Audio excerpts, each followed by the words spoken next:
Hey, what's up guys? It's Jake aka Tag, and today we're back at it again with the surprise double minions minor giant deck.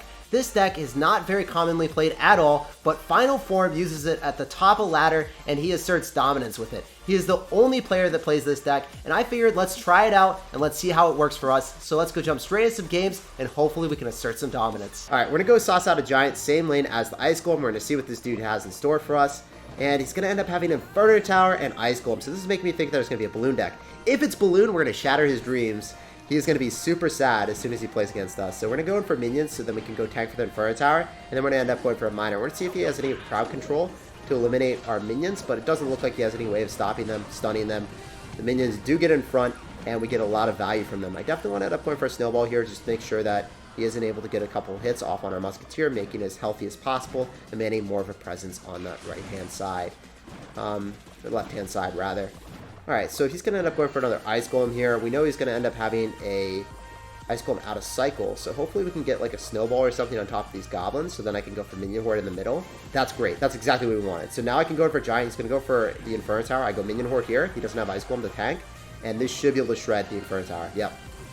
So whenever you have Goblins, or you have like a squishy unit, if you're playing Mortar Bait, right? You always want to end up going in for those Spear Goblins as a main way of baiting out your opponent's spells, because they never want to spell it. But if they do, then you can get some serious value with the minions or the Musketeer or Minion Horde. Like, all those cards generally demand a pretty big spell or demand a Snowball, something that hits air generally. So yeah, your opponent's going to be in a bad spot then.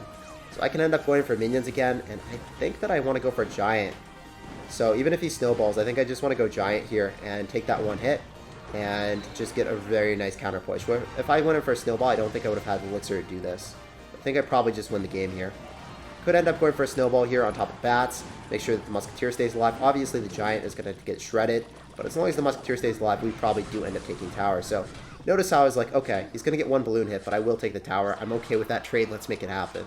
So there's definitely some situations that you want to make that happen, but for the most part, in this case scenario, I will go for fireballs just to deny the damage, because I know for a fact that I can take his tower, and I probably can save mine if I deny any balloon hits. If he gets that damage, he's still not going to take it. If he gets miners on top of my tower, he's still not going to take it. So there's definitely a threshold where you want to start protecting your tower, and I would say it's around 1,200. You really can't afford another balloon hit. So that's what we're doing. I can end up going in for a Minion Horde right on top of the balloon here. And I could also fireball it back just to make sure it doesn't get a hit, just for the memes. And GG, well played and peace out, Girl Scout. Pretty easy matchup, as you guys just saw. We shredded Inferno Tower Balloon. So we're going to end up going in for Goblins right out of the gate. We're going to see if we can bait out a spell, and we'll see what this dude has in store for us. So he's not dropping anything. He's actually going to drop a Zap. So whenever we see Zap, we are so happy, because guess what? He doesn't have it in cycle anymore for the minions or the Horde. Even though he's got P.E.K.K.A, he's going to be in for a world of pain right now. I assume he's going to drop a Electro Wizard right now. I would expect a Electro Wizard on top of these minions, or to discourage my minions from getting damage. We'll see what he wants to do. If he goes in for a poison... What? You have Princess and Ice Spirit? Oh no, guys. Oh no, no, no. Oh, no, no, no, not this combination. I don't understand what it is, but I don't like it. I don't like the Zap Ice Wizard, or Ice Spirit, Princess, P.E.K.K.A deck. I don't understand. It's not cool to see, though. I have to end up going for Goblins here, and I have to go in for a Snowball to make sure that we mitigate those Spear Goblins from hitting our tower. Princess, Ice Spirit, Electro Wizard, Zap. Yikes. I guess the Goblin Gang is the one counter he doesn't have. Like, that's not really amazing against us, but we don't have Log and we don't end up having Bard Barrel, so it's still not great. I can pull that to the other side, so let's make that happen. He did the wrong placement there, boys. So we're going to end up going for the Giant. We're going to go and pull the P.E.K.K.A to the opposite lane. And we should be able to get some considerable damage with this Giant as a result now. This is really good for us. So that's why if you're playing P.E.K.K.A, you always drop it here. You don't drop it around that side, because then it just gets thrashed. He's got Inferno Dragon too, man. What a wild Sir. He's so aggressive. Such a crazy deck. He's got like all the legendaries or all the ways of killing my minions and all the ways of killing my giant in the same deck. It's just interesting. Sandstorm PL. What's that stand for, brother? No idea. Anyway, we're going to take the right-hand side, showcasing you guys how to defeat P.E.K.K.A if they drop in the wrong spot, just abusing that card cycle. And I think we just win the game. I think he aborted mission. As soon as we pulled that P.E.K.K.A to the opposite lane and his Inferno Dragon did not get damage on us, he just decided to forfeit the game. So let's move on to the next one. Hopefully this showcases how to beat P.E.K.K.A if they make some slip-ups. Otherwise, you want to be generally drawing it or going in for those miners on top of their princesses, on top of their Electro Wizards, so then your minion horde can actually break through. You got to make sure that the minion horde or the minions are the things that survive. The giant doesn't really matter. The counter push with the minions plus miner afterwards generally is the thing that takes the tower. The giant's never really going to break the tower against P.E.K.K.A. So we're going to go drop minions. We see skeletons. We see Ice Golem. We're going to see what he's got. Hopefully this man is going to be rocking a Expo deck. That's what I would want to see. Alright, so he's going to end up having Ice Wizard and Ice Golem with skeletons. This is making me think that it's definitely going to be Iceboat.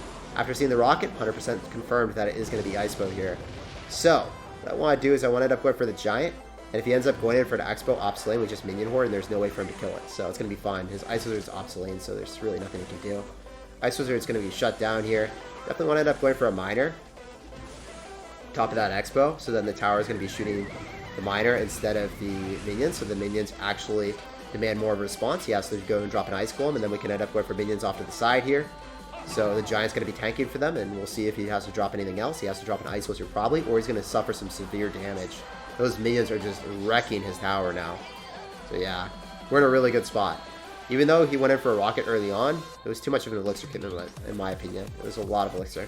So one of the things that I really like doing is, if I went for goblins in the lane that I want to, he's just going to log and he's going to get tower damage here.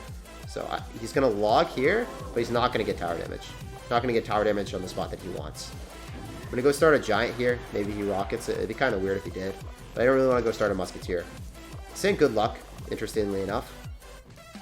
Setting up a defensive Expo. This is probably an Ice Wizard, so I will end up going for a musketeer here. I was hoping that he would drop the Ice Wizard in range, that we could actually snipe it. But we're going to be able to go and snipe the Expo as well, so that's good too. That musketeer is putting in so much work. I was really hoping that we would be able to snipe the Ice Wizard instead, so then we could keep the minions alive and then miner with it, but it wasn't the case. So he did elect to go in for a log there. That is a huge misplay. That is a pretty big blunder. Now we can end up going for goblins. I'm going to end up going for a giant right on top of the Expo. So I'm going to go in for a musketeer, and I think we should be able to break through. Obviously, those skeletons are going to be a little bit of a nuisance, but look at those minions on the right-hand side. Doing dual lane aggression, being able to completely destroy that Expo at the same time as working away when your opponent decides to make a misplay and go in for, let's say, what did he do? He decided it was a good decision to go in for a log when everything was out of cycle. That means that there was no way for him to deal with the goblins, so I applied aggression on the Expo, made him try to defend that, and as a result, he just did not have the elixir necessary to deal with goblins when he didn't have login cycle, so that was great for us. So I'm going to end up going for a giant, and I can just go in for a miner here. It's going to redirect the Expo. Even if he tries to NATO back the giant, he's going to lose because the Expo just redirects on top of the miner. Yeah, so he didn't even do that. He didn't even target it off the giant. So GG, well played, and peace out. Super important to do dual lane aggression in this matchup.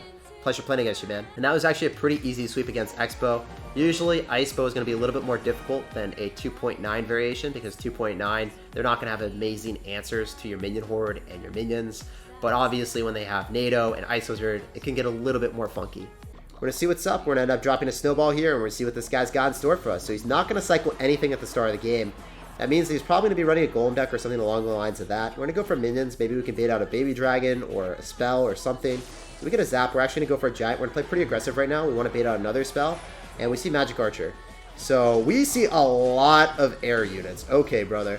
You're going to have a lot of air counters. You got the zap. You're going to end up having Minion Horde. You're also going to end up having the Magic Archer. So I definitely want to go for Musketeer to obliterate that Minion Horde. And it'll give us some decent counter push potential. The minions will just straight up die here. And you got Sparky as well. I don't know what this deck is, but it's making me scared, guys. I don't like to play against Sparky when we don't have answers to it. We're just a simple man that ends up having Snowball and Fireball. How can we ever come away with this W? A little bit scared of him having arrows. Did drop the... Oh no, he's got Fire Spirits as well. Alright, well, this is going to be one of the hardest matchups I could ever hope to face. I really wouldn't hope to face this. But we'll see what he wants to do. I assume that he's not going to have a mini P.E.K.K.A or something crazy like that as well. Or at least I'm hoping that he doesn't. I'm going to end up going for minions again. Maybe we bait out a zap, then I go in for a miner and not a giant. We'll see. I expect him to zap this, so... Okay, I could snowball here if he goes in for a minion horde, or I could fireball. Or we could just fireball that and take that W. Take that W, but take that damage, you know? An extra minion hit. We'll take that a small W, you know? That's a small W. The small battles are won here. We haven't won the war, but we've won a battle. Alright, so he's definitely going to go start a Sparky in the back, so we're going to go opposite lane of where he's going to start the Sparky. I expect him to drop it here, yeah. We never really want to go same lane as these people, because we already know that we're not able to, like, win the same lane battle. We have to keep up the aggression here, so then he's dropping a whole bunch of cards that he doesn't want to. I'm going to go for a snowball. Were we able to hit the fire spirits? I thought I was going to be able to. I did not, though. Okay, so that should be a dead Sparky. And we are going to be able to slaughter the left-hand side as well. So that worked out really, really well. Let's go, guys. I have to go in for a Musketeer same lane now. I expect him to drop a Sparky. But I can't really try to push for a 3-crown, guys. I'm going to go drop my Giant really far ahead so then it gets shattered first. And then I want to end up going in for a Miner and then Fireball. I want the Giant to get hit, and I want the Musketeer to survive for a little bit longer. And I also want to go for a Fireball right on top of the Sparky. Hopefully we're able to get enough hits off with the Musketeer that it's going to die to a Snowball. Yes, it should now. Okay, very cool. So I should be able to just Snowball this or drop a Minion Horde. So I'm going to go Snowball, I'm going to go drop my Giant, so then the Fire Spirits lock onto that instead. And we do walk away with the W against one of the hardest possible matchups I could have ever faced, man. I don't know what this is, but it was really crazy. It's crazy to face it late in a GC too. Like, you never really expect people to run these savage decks at 7 wins, you know? Okay, so we see Valkyrie, so this is probably going to be Minor Control. Usually when you see Valkyrie, that's really the only deck that... Oh, never mind, it's going to be Hog Rider Executioner. My arch nemesis with this deck. I really wasn't expecting that one, guys. I was getting ready to go Giant, and I was so ready. My body was prepared to just go for a Giant and spam him, but he had a follow-up after the Valkyrie, so we are in a bad spot already after seeing the Executioner. The Valkyrie, it's not really that big of an issue, but it's probably going to be Hog Rider or Balloon with the Tesla. So if he's got NATO and he's got Tesla with an Executioner, I don't know how I win this one, but we'll try our hardest. We'll go Miner in the safe spot because we know he's got NATO. He's going to actually have Electro as well. He's going to have another Air Answer to us, so he really hates minions. We've identified that, guys. And he's going to go for Hog Rider as expected. So we're going to go for a Fireball here. We're going to have to go for Goblins. And then we're going to end up going for minions as well because we know that the Valkyrie would get a hit otherwise. I think it still might. Go inside corner. So I don't know if he has like Zap or something on top of those minions. I really want to protect them so they potentially get more damage. And as a result, we get minion hits on top of the tower. Look at that minion. Marvin the minion just going in, boys. Is that inside placement? Dude, Sebastian, I don't even know what you're running, bro. This is wild. It scares me. I abhor it with every fiber of my body. I abhor it, sir. I don't like it. Get this out of my face. Can I just go in for a Miner on top of the Executioner? Try to chip away that way? I'm optimistic that that's going to be our main way of breaking through. Maybe just Fireballing on top of the Executioner. Okay, this is going to be a great Fireball. We're actually going to be able to hit Barbarians, and we should be able to break through now. It's got a Log as well. Man, this is tough. So since this Log is out of cycle, I'm going to go cycle for Goblins in the back, and he's not going to be able to kill those.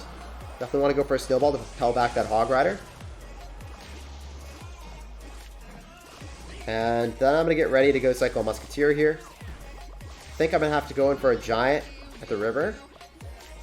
And then Miner plus Fireball here. Have to wait for that Executioner to get in range. It's tough, guys. It's a tough life running this Miner deck. Giant Miner against Barbs, Tesla, Executioner, NATO, probably. Let's go for a Snowball to bounce everything back again. And then a Giant, just to make sure that the Valkyrie doesn't go on top of our tower. If the Giant does actually not tank for us, we are screwed. Need to go for minor chip damage on the tower, I believe.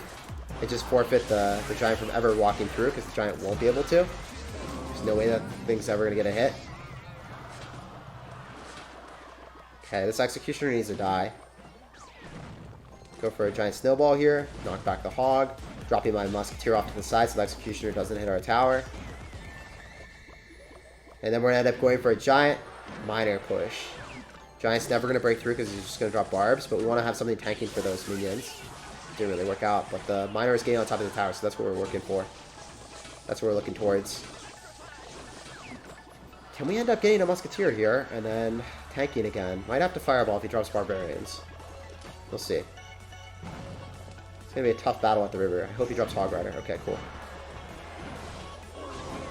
We haven't seen the NATO yet. Do you really have Executioner without NATO? Is he that wild? I think he's going to have to drop Barbarian, so we're going to pre-Fireball. He has to, right? We need one more hit, man. It's not happening. We needed one more hit. We need to cycle a little bit more on defense. We need to go for a Musketeer here. He's going to go drop another Hog Rider. This is really coming down to the wire. Snowball on defense against Hog Riders is one of the best ways of defending with this deck, as you guys have seen time and time again. Denying everything. He has to go Barbs. We just need one hit here, man. And it should bounce it away, so we get that minor hit and we win the game. Let's go. So when you can't break through with Giant, rely on your minor.